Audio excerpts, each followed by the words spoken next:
হাজবেন্ডের আনা জিনিসপত্র গুছানো থেকে শুরু করে দুপুরের সিম্পল রান্না আর বিকেলটা ছেলের সাথে কাটানো, আমার একটা সাধারণ অথচ সুন্দর দিনের গল্প নিয়ে হাজির হলাম আজকে।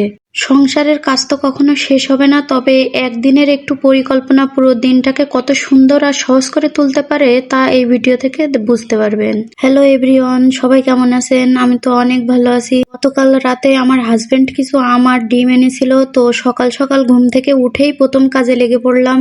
জিনিসগুলো সুন্দর করে গুছিয়ে রাখার মধ্যে আলাদা একটা শান্তি আছে। পলি থেকে আমগুলো বের করে নিয়েছিলাম। আমগুলো কিন্তু একেবারেই কাঁচা ছিল, তবে পলির ভিতরে থাকলে নষ্ট হয়ে যাওয়ার একটা সম্ভাবনা আছে, তাই আমি একে একে বের করে রাখছিলাম। এগুলো ভিডিওটিতে তেমন একটা বোঝা যাচ্ছে না, আমগুলো কিন্তু অনেক বড় বড় ছিল, সেটাই আপনাদেরকে বোঝানোর চেষ্টা করছিলাম। ক্যামেরার সামনে আমটা এনে সুন্দর করে দেখাচ্ছিলাম। আমগুলো যেহেতু কাঁচা, আমি আমগুলো এভাবেই রেখে দেবো, ফ্রিজে রাখবো না। বাইরে থেকে পাকলেই এগুলো কেটে কেটে খেতে ভালো লাগবে। আমগুলো সাইড করে রেখে আমি চলে আসলাম ডিমের কাছে।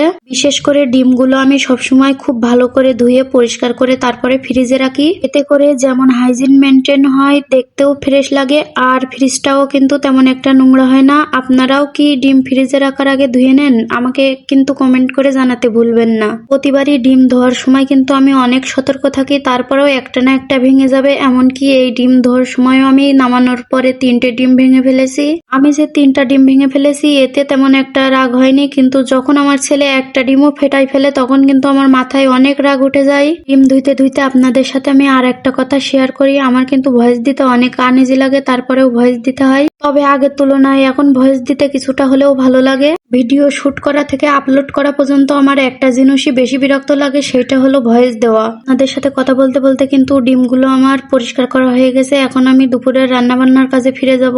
আজকে দুপুরে শুধু আমি মুরগির মাংসই রান্না করব সিম্পল করে, কারণ আজকে রান্নাঘরের ভিতরটা একটু পরিষ্কার করব। আর যেদিন আমার পরিষ্কার পরিচ্ছন্নতার কাজ থাকে ওই দিন চেষ্টা করি আমি অল্প কিছু রান্না করতে।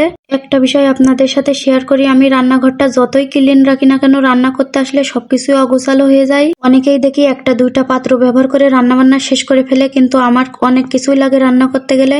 এই দেখেন রান্না শেষ করে আমি কিন্তু রান্নাঘরটা অলরেডি ক্লিন করে ফেলেছি।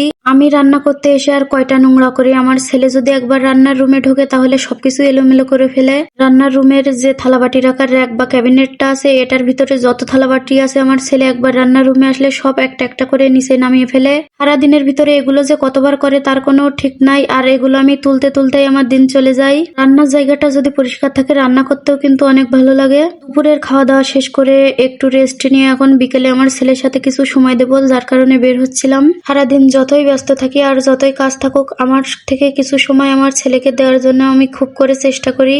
একটু হাঁটাহাঁটি আর প্রকৃতির ছোঁয়া পেতে সারাদিনের ব্যস্ততার পর বিকেলে এই সময়টুকু সত্যি ক্লান্ত দূর করে দেয়। আমার ছেলেটা একা থাকতে থাকতে এমন একটা পর্যায়ে চলে গেছে, এখন অন্য কাউকে দেখলেই কান্নাকাটি করে, যার কারণে আরো বিকেলে একটু করে বের হয়ে থাকি। আজকে চলে এসেছি বাসার পাশেই একটা কলেজ মাঠে। এখানে বিকালে আসি আমার ছেলেকে নিয়ে। বিকালে অনেকগুলো হাঁস মাঠে খেতে থাকে, যেগুলো দেখলে আমার ছেলে অনেক আনন্দ পায়। আচ্ছা, আজকের এই ভিডিওটা আপনাদের কাছে কেমন লেগেছে অবশ্যই কিন্তু জানাবেন। আজকের ভিডিওটা এই পর্যন্ত। আল্লাহ হাফেজ।